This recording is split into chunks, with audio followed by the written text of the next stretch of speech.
Well, good morning, everyone. It's a pleasure to be here today, and it is an honor. I have not set foot in our wonderful building since the renovation, and I must say, it's quite awesome to see all the improvements and what's been done to Manhattan High School. As I was looking for an image to try and represent the idea of showing what you know with media, I found this. Has anyone seen cliff drawings of the First Nations, as the Canadians would say? This is in Utah, not far from Moab. It's called Newspaper Rock. It's over 2,000 years old. The archaeologists don't really know why there's such a collection, but we have been using tools to try to communicate and show what we know for a long, long time. And our tools that we have at our disposal today are more powerful than any that have ever existed on our planet. And how many of you had a darkroom experience where you processed film in school? Okay? So I'll try to say this without being emotional, but Jim Bogart, anyone remember Jim? Lots of people in this room do. At the middle school, had the club when I was in 7th grade, where we had that magical experience of seeing film up here before your very eyes. Well, maybe not in the dark, but you know, you were able to process it and you were able to have that kind of experience. Who would have imagined that just a few decades after, I mean, that would have, I'll time myself, that would have been probably 82, 83, we would be able to hold in our pockets and have in our purses a device that could not only take images and take video, but put those into global distribution for an audience local or around the world to be able to see and consume. And so today what I hope to help encourage all of us to think about a little bit more is this idea of showing what we know with media. And I've written a few books about using technology and media, and one of my big takeaways has been not to just talk about this in theory, but show the examples. What are students really creating? What are teachers really creating? And so a couple years ago, it was in my very crude drawing skills. I took my last art class in 7th grade at Manhattan Middle School.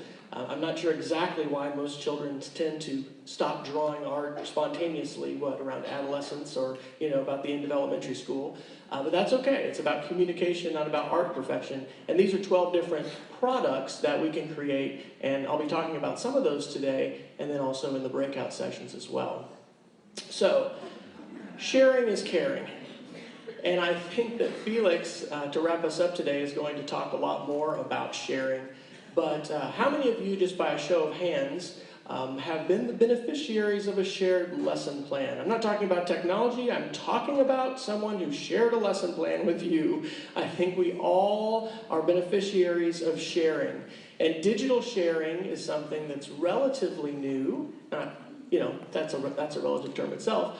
But we're all beneficiaries, and we can live in this sharing economy that is really beneficial. So, on that note, by a show of hands, how many of you are on Twitter? Raise your hands, raise them proud. Look at that, look around the room, awesome. So, how many of us are more lurkers on Twitter than we are posters or shares? Okay, yes, most people lurk on Twitter rather than posting, and that's okay. But today we're going to be using a hashtag, which I think Felix and I kind of hijacked. There are a few posts with LATF 2015, but the main one we've been using is LATF, for Little Apple Technology Fest 15. And hashtags have gone mainstream, right? Thanks to, we could say thanks to, lots of shows on television, well, sports. People know what hashtags are. And Twitter is something that we'll hear more about, but I think of it as a way, in the educational context, to hang out with someone else's brain. In fact, let's do a quick activity. I'm going to give you about 45 seconds. I want you to turn to your neighbor, and I want you to tell them about the educator whose brain had the most influence on you when you got to hang out with them, whether they were a teacher across the hall, whether it was a professor you had, whether it was a book by John Dewey you read. I don't know who it was. Turn and talk to your neighbor for 45 seconds. Whose brain made the most impact on you as an educator?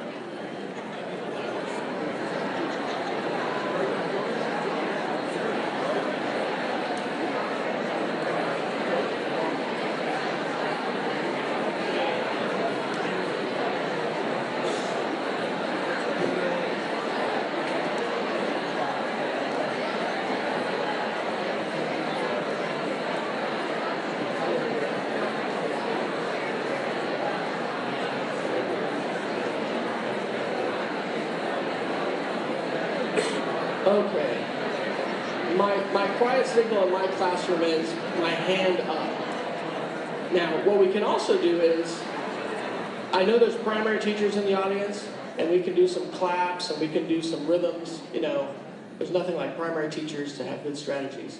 When I do this in my class, my kids don't get quiet. You know what I'm talking about? You guys are, that's one of the benefits of adult professional development. How many of you talked about someone during your student teaching or your first year of teaching who was just close to you, who was nearby across the hall? How many of you talked about a professor or an instructor that you had? How many of you talked about a parent or grandparent, relative? How many of you talked about a book that you read about someone you didn't actually meet, but someone's ideas that were of you? Somebody else in a different category I didn't mention. It's powerful to hang out with someone who's brain, right? It's powerful to be influenced by someone. And we are limited in the face-to-face moments that we have together. Today we've got the day, and we have 45 minutes in this session. But the wonderful thing about blended learning and using technology in the ways that many are going to talk about today is that it extends that time. It allows us to, in many cases, choose the time and place of our learning, to be able to share our learning, and to be able to be transformative in our learning, not just having that learning take place face-to-face, but at other places too. So we will be creating an archive of our learning. I'm sure you're wondering why this man right here traveled all the way from Miami, Florida to be with us. He said he hadn't seen snow since he was in college, the first time was in college, right? A true Floridian. Why did Felix buy bananas? Well, we're going to have a quiz in a little bit and have you have a chance to respond to that. Where is Miss DeForce? In the audience. Is she here? There she is. Where's the math department of Manhattan High? Raise your hands.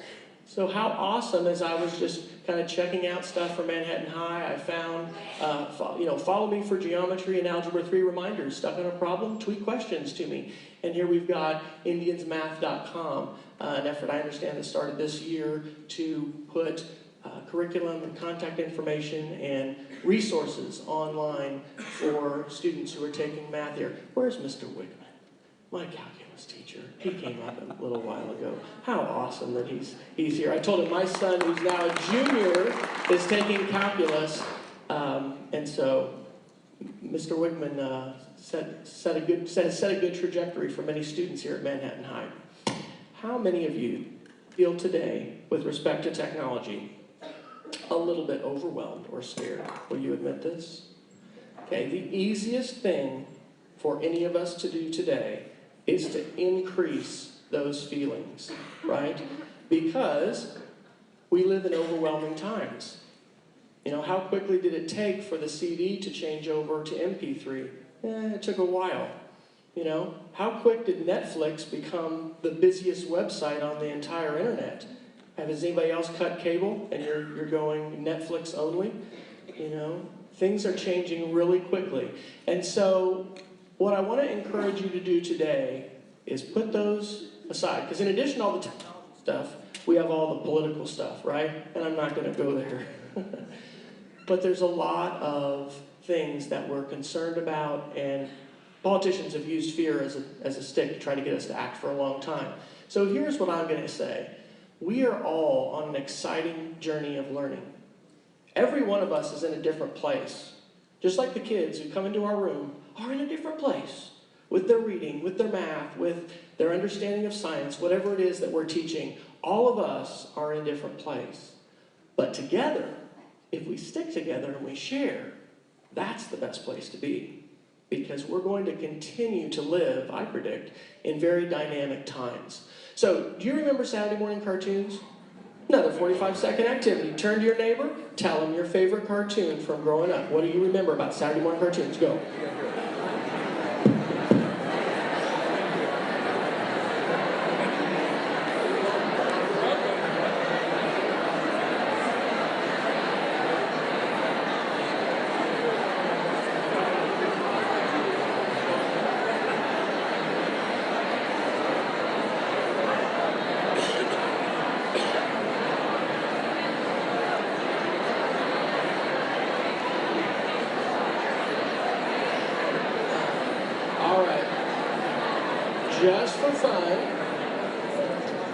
just for fun, they've given me this mic and I can move around, so I'm going to do it.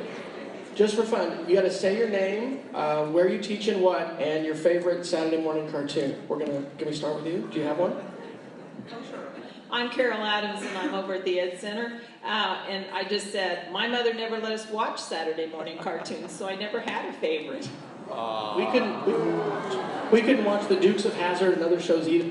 But MTV was prohibited. So, well, I'll volunteer. I won't volunteer anybody else. I put Miss Adams on the spot. But yeah, she put me on the spot a lot when I was in school. So, but you want to volunteer your neighbor? All right here. Denise Christensen, Northview, Smurfs. That's right, the Smurfs. Greg Ackerman, Manhattan High, X-Men. The X-Men, all right. Let's get one more. See, it's dangerous to sit in the front. That's why everybody migrates to the back. Got one back here. I have to get the older generation. Roberta Kinsinger and Amanda Arnold, and we said Mighty Mouse and Casper the Friendly Ghost. But what happened to Saturday morning? A couple years ago, I took a picture of my children on the couch Saturday morning. And this was, when was this? I want to say this was about I should have the date. It was about 6 or 7 years ago, maybe. And what had happened? Well, this was before Minecraft, but we had Club Penguin. We had, what else do we have besides Club Penguin? Cool Math, that's right. It was all about math problems. We had interactive virtual worlds. What does Rachel play besides Club Penguin? Webkins, thank you. That's right. Pets that have a code that lets you get online and have a virtual world and interact. Club Penguin was bought by Disney, and it's, there's a whole lot of reading and a whole lot of problem solving going on. Okay, so I retook the picture 2 years ago. What changed besides the legs? I know the legs changed. We went from 1-to-1 to many-to-1. How many of you in your living room have had the second screen up? Or someone in your family's had the second screen up, right? They're not just watching television, they're looking at Twitter, they're looking at hashtags. And this world that we live in is now a many-to-one world. In fact, my school, and probably yours, is behind the curve because we're not even 1-to-1 yet. And yet students and adults have gone many-to-one. How many of you feel naked if you don't have your phone with you, like in your pocket? Okay? Oh my gosh, it's an appendage. And sometimes we look at the kids and say, oh, look at them stuck to their phones. But guess what? As adults, we get to be this way too. So in May of 2014, a study that Ars Technica published said that the average U.S. home today has 7 connected devices. That's expected to exceed 20 by 2020. A little survey that we could do, we've done some other talking so we won't, but it's just to kind of survey who has the most connected devices. I will bet that there are folks in this room that have more than 15 connected devices today in their home. When you count the Xbox, Wii, all the phones, the laptops, the desktop computers, and now the Nest thermostat, or these other devices that are connecting online to the internet. So, I believe we need to shift the normal curve when it comes to classroom work. Today, the normal in most classrooms involves a lot of paper and pencil. And I love, especially paper and pencil drawing. We'll do a session on visual note-taking. I mean, use the tools you have. Sometimes the technology doesn't work, right? We have a backup plan. But when it comes to student work, I think we need to change normal. And what I mean is that at one level, we need to use technology to document and share what's happening in our classrooms. There is fantastic learning happening in your classroom every single week. In fact, every single day. But many times, parents don't have a window to see that. Sometimes we're glad parents don't have a window to see in our classroom. But that's the thing about technology, is we can have some control over what it is that we show, how things, and how we moderate things. And so this is a picture from last November with some students using a green screen in my classroom just with their iPad to be able to create a video about something that they were studying in class. Just like this menu that was not from Manhattan, that's from outside Yarmouth, Maine, has a lot of choices. We need to give our students more choices when it comes to how they show us what they know and what they understand.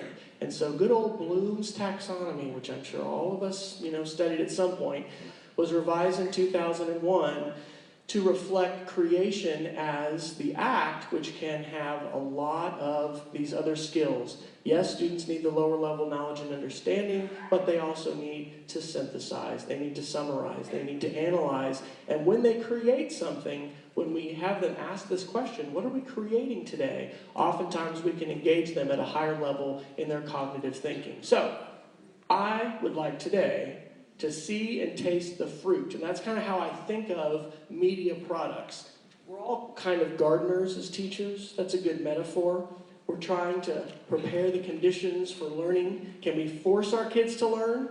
Did Mr. Wickman make me learn calculus? My dad did, actually. But Mr. Wickman didn't. No. There's limits to what we can coerce, right? And there's also a lot of tension between schools as, the coercive places which they can be, and also the places of open learning. But I like the metaphor of gardening because I think that's a lot what we're trying to do. We're trying to create cultures in our classrooms, provide opportunities for students to be able to learn. And so a lot of the fruit, I would say, are the products, the evidences that students create that show us what they know. So we're going to look at some of these examples, and you can go to the website showwithmedia.com. I actually just recently decided to stop saying mapping media because people are like, what are you talking about, mapping media? And I have to explain pioneer metaphor and things. So maybe I'm messing up because I'm being too close to that, I'm not sure. So there are examples of each one of these. I'll be doing a breakout on enhanced ebooks, for example, but you can see tools that you can use. There's links to student products. But what I'd like to do today is play a little game. So how many of you have used or played Kahoot? Kahoot, okay. How many of you have a device with you right now that can get on the internet? Anybody? Yeah. Okay. I was thinking that you'd bring that. Okay. So here's what I'm going to do. I'm going to try to jump out of my presentation. I put this together for free in Kahoot. We're going to test our internet bandwidth here a little bit. Get out your phone, tablet, laptop, and you're going to go ahead and join. Oh, hang on a second. All right, mine is connecting. It's going to give you a pin. So the website you want to go to is kahoot.it, Kahoot.it. Now, if this doesn't work, okay, there you go. And you're going to put that pin in. So get your smartboard out, or your smartboard. Yeah, pull your smartboard out of your pocket. Woo-hoo! It's mobile technology. No, it's not.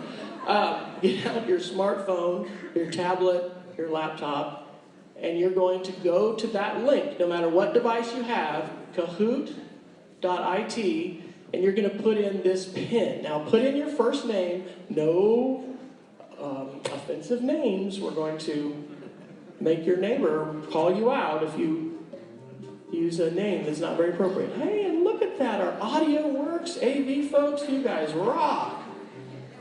Look at that, we got 41 players, 42 players coming in. All right, we'll give you another minute or two.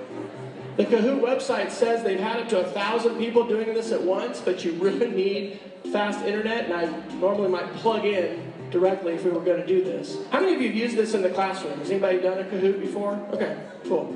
My wife has actually done this with her kids, and this is my first time to do it with a large audience. So,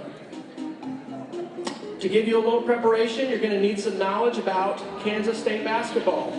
You're going to need have a little knowledge of the Manhattan Hotel building. You're going to need a little knowledge about The Wild Duck by Heinrich Ibsen. I couldn't skip doing that with Mrs. Adams here. Okay. I think when we hit 200, we may go ahead and get started. All All right, we're going to go ahead and get started. 13 questions. Are you ready? Question 1. Who did the KSU men beat on Saturday, February 14th, 2015? You're going to color code on your device. You have 30 seconds for each question. You can look at the pictures. You can, if you want to Google the answer, you could actually use your neighbor. We've had 36 people answer, 172.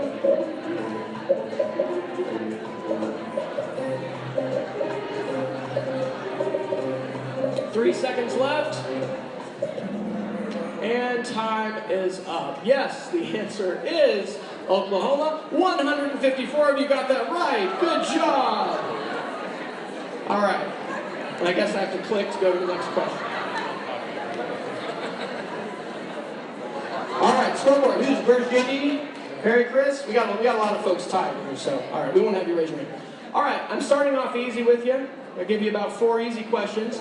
Felix knows this. What hotel is located at the corner of North Manhattan and Anderson Bluemont?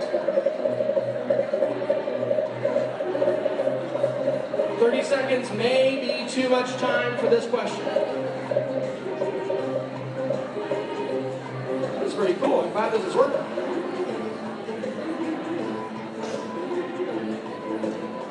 All right, I think we have everyone answered. All right, we're going to just shut that one off early. And the correct answer is the Bluemont. Felix, how's the Bluemont? Is it good? Thumbs up from Felix. No parking inside. Felix didn't come with a scraper. He didn't put a snow scraper in his bag. So. All right, where's Chad P and maybe Nim? Where are you? All right. Our leaders? Okay. All right, now we're going to get a little tougher here. Why did Felix Giacomino buy bananas in the snowstorm at Hy-Vee last night? Does he like creative stories? Did Hy-Vee have a fruit sale? Was he hungry? Or does the Makey from MIT's Media Lab use them and he's going to Makey with us today?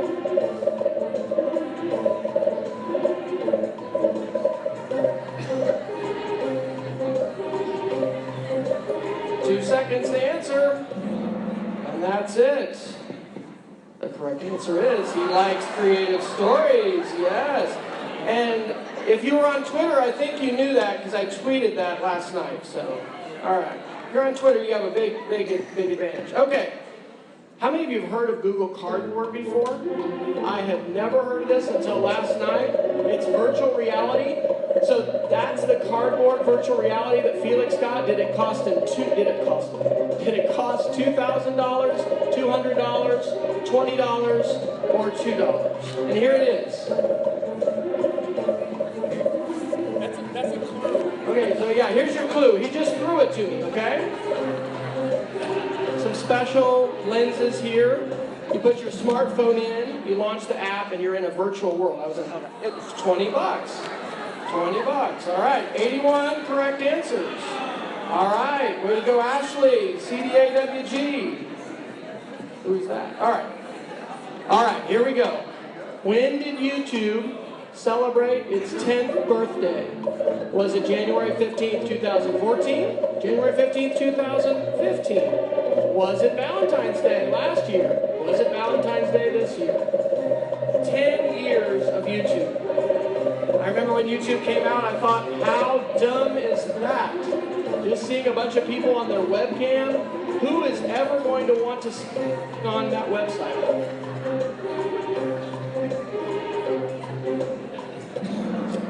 Time is up. Correct answer is Valentine's Day this year. 28 people got that one. There you go. Hey, good. I knew I needed to put some discriminator questions in there, right? So. All right, way to go, Ashley, at the top of our leaderboard. All right, according to Wolfram Alpha, what is the air velocity of an unladen swallow? Use your devices. If you'd like to use Wolfram Alpha right now, you can. You'll have to be double screened in or have your neighbor do it. Is it 25 miles an hour, 40 kilometers per hour, 11 meters per second, 660 meters per minute?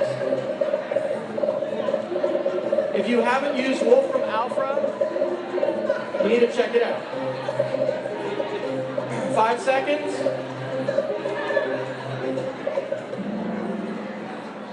Correct answer is all of the above. They're all correct. There you go. See, I'm generous. Gotta give you some points here. Ashley's still on top.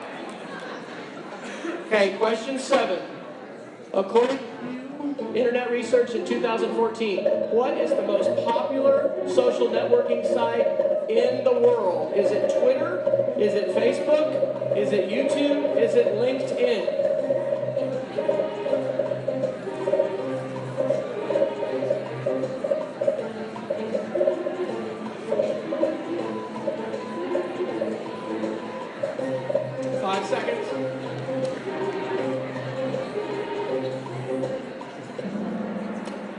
Correct answer is, survey says, Facebook. That's right, okay, good. Hey.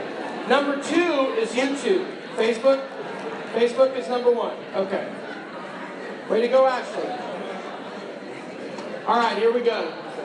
Separates the men from the women, the girls from the boys, those that took AP English with Carol Adams or not. Why was the duck set free?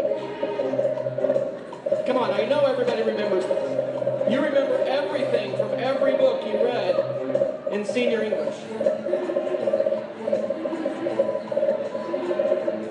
By the way, I tweeted the Spark Notes summary, so if you want to get that really quick. Correct answer is, the duck was not set free. Hey, way to go. All right. So now we're going to shift a little bit, and I've got a couple different media examples, a couple videos. What's good about this history dialogue 5th graders made? Hi, my name is Quantum. My name is Jeffrey Party.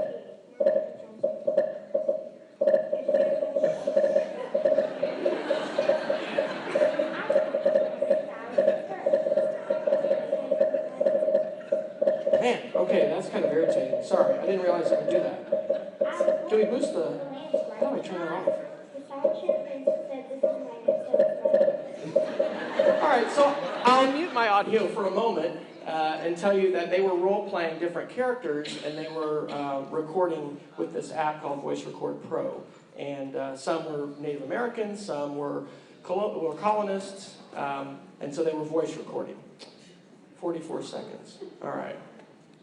Get your answers in. Correct answer is... Well, we're not going to give you 30 seconds for that. Correct answer was all of them. It showed language fluency and invited creativity. It did require rehearsals. Some of the kids rehearsed up to 10 times, actually. I didn't know that, but they did in that case. That was 2 weeks ago at our school. And it was created with a free app called Voice Record Pro for iPad and iPhone. Way to go, Ashley. All right. What is false about the learning reflected in this video? And I apologize that we're going to hear Welcome back to the episode. This time you can hear me. This is Dr. Fry's classroom. This is Andrew, Madison, and Evan talking on today's video. Today's is my birthday. We're basically recording this on the same day that we're doing about the Zion episode. So yeah, it's still my birthday. Absolutely, Evan. Today's his birthday, and we're gonna celebrate his birthday today. But okay, and also, welcome back! Yeah! We have a scientific story for you. Okay, we are talking about the little microphone thing. Okay, hit it, Andrew. Well, the cup phones are special type of phones that have certain amount of things. A string or what? It makes things louder. Yeah, and so whenever you speak, everything sounds louder. No, it sounds quieter. And if you do that, the vibration comes through. It comes through the wire, and the vibration comes through. The vibration comes through the wire or string. Yeah, tell them, Evan. So, Isn't that cool? you can barely. All right, so what was the right answer? All of those were false. They clearly learned a lot. If I had given those kids the opportunity to write an essay, I guarantee you in the 25-minute center we had, they would not have been able to communicate their understanding of what that center was about in that short amount of time. They were very engaged. All right, here's another one. What does this narrated art project demonstrate about media projects in math class? We'll just do 30 seconds of this. Hello, I'm Alex, and I am going to talk about the hyperbola. Sorry about that. So first, the hyperbola is So my first time to do this in front of a live audience, that's not a class of kids. So Alexander is talking about the hyperbola. He's explaining about the hyperbola, how we know this is a hyperbola because of what term in the polynomial equation has what sign, and what does that show about media products in math class. Oftentimes we think of math as being the toughest area to find technology integration and bring technology integration in. This was actually created with a free tool called Narrable, Narrable, and it lets students use their phone or use their device to be able to record something that is added onto a picture. All right, the correct answer was 2 of them. Students should explain their math thinking. That was correct. And I don't know much about hyperbolas. I give credit for that one too. So. All right, almost done. 2 more questions. Why should students create enhanced ebooks like this? Again, we're just going to listen to about 30 seconds of this. We may have to turn the volume up a little bit.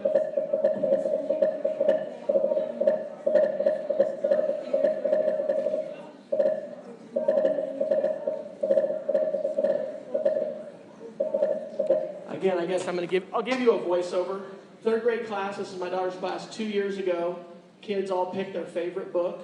They drew artwork for what that book was about, and they recorded their voice reading a series of sentences they had written about this book. The purpose was to try to get their classmates to read this book that they really enjoy. It was created with an app called Book Creator for iPad, and it allows you to export as an ebook, or in this case, as a video, so that parents can just click the link and be able to listen to the video and be able to see what they're doing. So, we'll go ahead and check correct answers. Yes, it was another freebie. Kids need to practice oral language fluency. Can I get an amen to that? You know this. Yes, they need to practice. They need to hear themselves practicing. Just the simple act of recording yourself reading or speaking and listening is an instructive experience. Visual images make learning stickier. We're trying to use a lot of visual images here. I'm sure Felix will as well. Why would we use visual images? It's because visuals are powerful. There are only hundreds of neurons that connect our ear to our brain. There are thousands that connect our eye to our brain. If we can use visuals to help students learn, especially when they're creating media, it's going to stick in their brain more. We have no idea how many times kids recorded to get that right. And then parents can see and hear what students are learning in class when we share a product like that. Okay, Ashley, where is Ashley? You are on top right now. She's right here. Okay, going into the last round. This is question number 13. Are you ready? Here we go. How much does Google charge per student for the filtered YouTube for School services? This means it's a whitelist so that you can have YouTube turned on in your district. You can choose how much bandwidth you want to give to YouTube. Actually, I think you have to do that separately. But this is the filtered list. So there's educationally approved videos that students can freely access, and then teachers have the ability to bypass the filter. You can be set up that way. So you bypass the filter. That's how we're set up at our school, so that we can upload as teachers. We can access YouTube without restriction, actually, but the kids can't. How much? It's free. That's right. There's my free ad for Google. So there you go. Okay, here we go. Let's give a hand to Ashley. All right. Ashley had 12 right, and we should have a special prize. Felix, you and I will collaborate. We'll come up with something. We may recognize Ashley at our our closing keynote with a special prize. All right, so here's a little turn, parent, share for you. You've got about 60 seconds. In fact, I'll do this. I'll do this on, this right here may be your best takeaway from the day, okay? My favorite free online tool, not online banking. I want to show you my bank account. Have you ever had something you didn't expect come on the screen in front of an audience?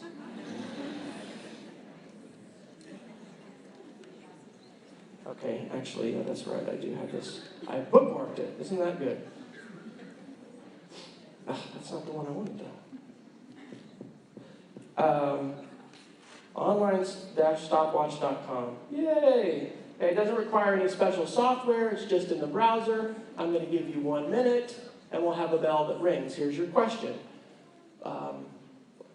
What did we just learn? Not about Kahoot and the gamification of this session, because I kind of gamified it. That's not the question. What did we learn about student work? Because I embedded about 4 different products that kids created. What were some of the important points made or things that you heard about student work and student media and kids showing what they know? You have 60 seconds. Talk to your neighbor. Go. Wes, about 12 minutes after. What's that? About 12 minutes Yeah. after.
So, if I had thought of this before, and I didn't, I could go ahead, I could have created another Kahoot, not as a quiz, but as a survey.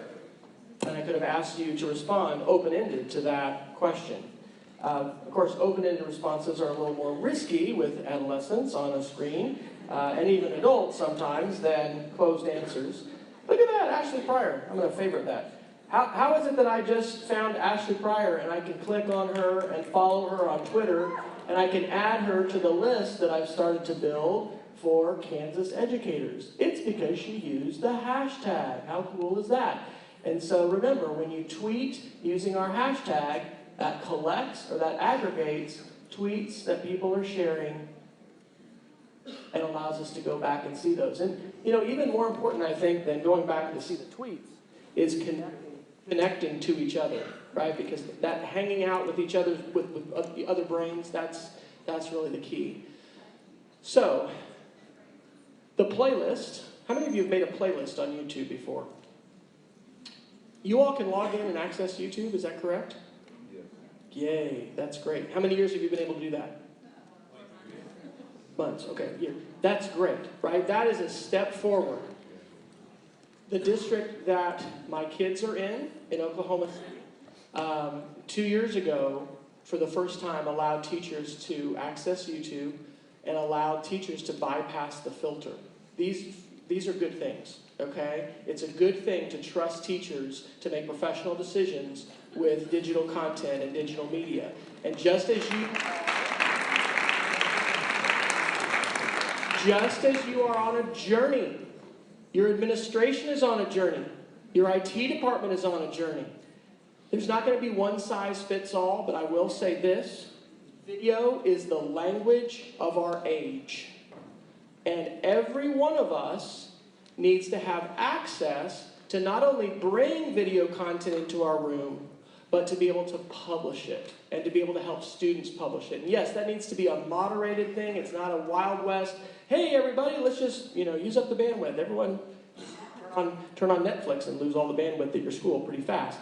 But This is a playlist of YouTube videos. That's a good specific skill to develop. If you're not sure how to do that, that'd be a good thing to, I think I'm just maybe wandering by that thing. That's a good thing to ask somebody to show you. How do I do that? How can I create a video so that I can go back to them later and I can show them? QR codes. If you had wanted to, I made a little code here in the corner. How many of you have a QR code scanning app on your device? Look at that. Wow, that's quite a few. So my favorite way to make those codes generally is to just Google. Move somewhere? Maybe it'll be better down here. Am I interfering with this? Do we know? No one knows. That's okay. Is to just Google create QR code, and there are several different free websites. This one's my favorite. I simply paste in the link, and boom, it makes the QR code. How many of you have used Wolfram Alpha before? I mentioned it in the Kahoot. So I saw the founder of Wolfram Alpha, who has created some incredible apps. One's called The Elements, which for the periodic table shows visually what that element is. There's all these facts. It's one of the most immersive scientific apps that I've ever seen for the iPad or for the iPhone.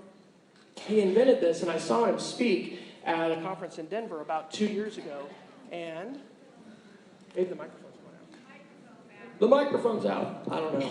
I'm just cutting in and out. The good news is we're almost done. We have 9 minutes left.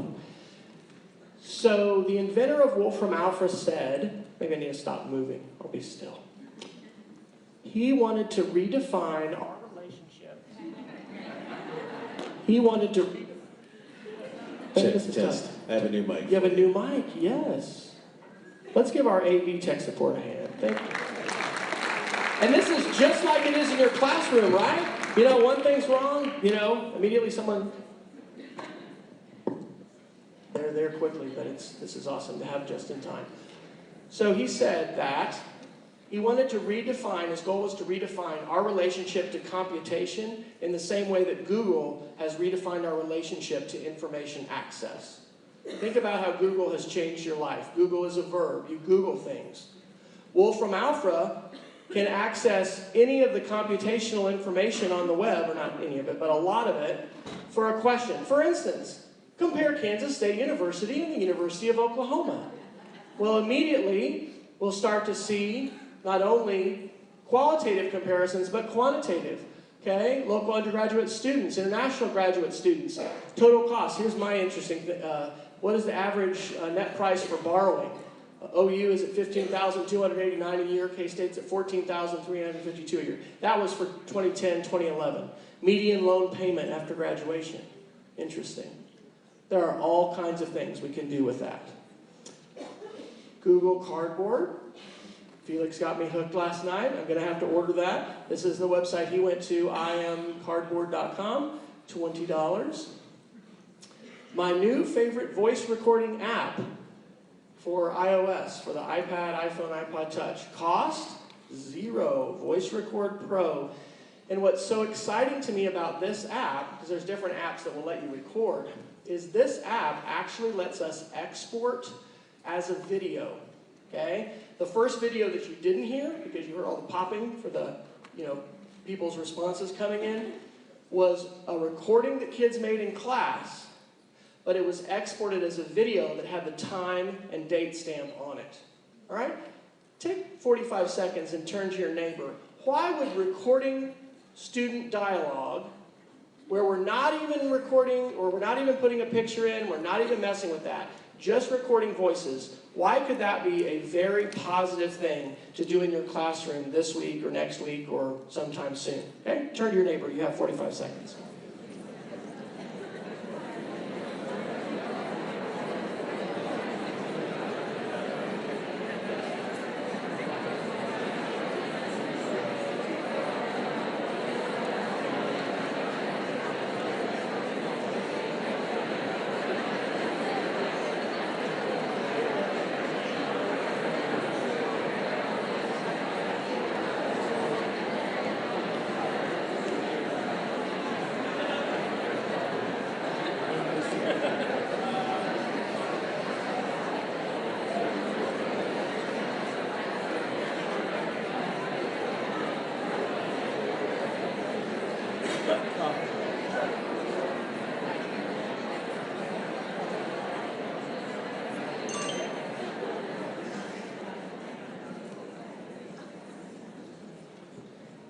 as I've done more and more with technology integration and trying to help kids and help other teachers integrate, I'm more and more about let's not scare people, okay? And it can be wonderful to put images in, it can be wonderful to put pictures in, it can be wonderful to actually record video, but I'm a real big fan of audio. There's a simplicity to that, there's an ability to focus on expression, the awareness of the child for how they sound when they're reading, when they're speaking. So that's a good app. There are other ones, of course, but that product, which we could call a radio show, I think is a very underutilized product that we could have lots more students creating to show what they know in all kinds of classes.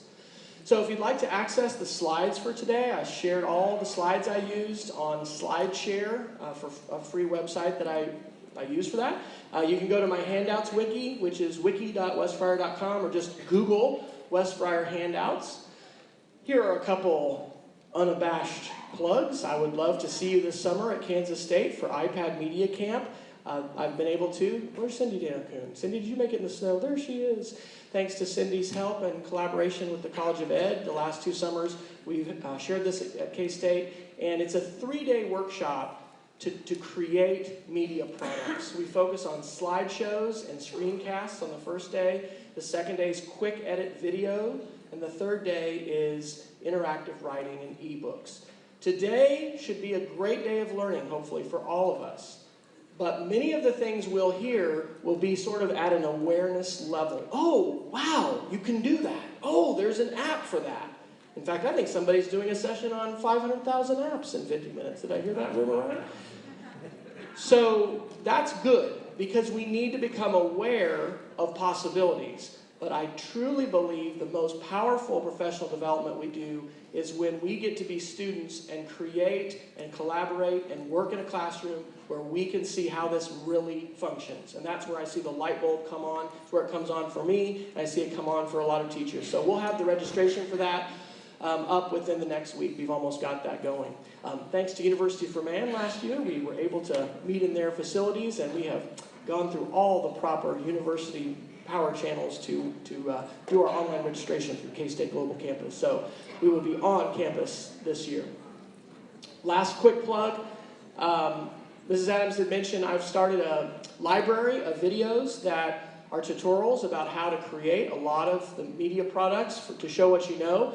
And I've created a discount code, and it's good for a week, actually. It's good till next Sunday, and it's just the hashtag that we're using, LATF15. So $27 is a little more than $2 a month. Isn't that amazing? All right, there's the last plug.